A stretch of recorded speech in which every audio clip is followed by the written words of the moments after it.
আসসালামু আলাইকুম এভরিওয়ান, সবাই কেমন আছেন? আলহামদুলিল্লাহ আমরা সবাই ভালোই আছি। হোপসো আপনারাও ভালো আছেন। এভরিডে আমরা এক আয়াত করে হলেও কোরআন শরীফ পড়ব। এই রামাদানে তো অবশ্যই। ওসুফি রিভিউ নিয়ে চলে আসলাম। আমি আপনাদেরকে বলেছিলাম যে ওসুফি ইউজ করে আমি আপনাদেরকে রিভিউটা দিব, যদিও এটা অনেক লেট হয়ে গিয়েছে।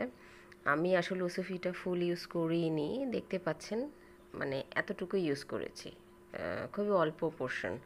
অ্যান্ড ইউজ করার পর আমার আমি খুবই ইরিটেট ফিল করেছি, মানে ইরিটেট ফিল করেছি স্কিনে তা না, খুব বিরক্ত লেগেছে।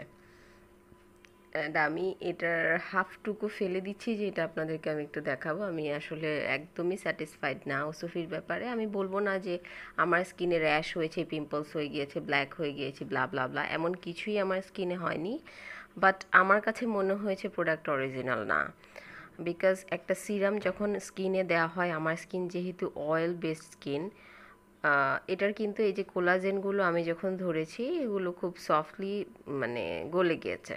কিন্তু তারপরও অ্যাকচুয়ালি আমার কাছে কেন যেন মনে হচ্ছে যে এটা অরিজিনাল না। এটা যার যার পার্সোনাল ইস্যু। আমার যেটা আমি ফিল করেছি আমার স্কিনে, যে অয়েলি স্কিনের মানুষের সিরাম ইউজ করলে এইভাবে স্কিন ড্রাই হয়ে যায়, আমি আসলে সোফার কখনো আমার এমন হয়নি।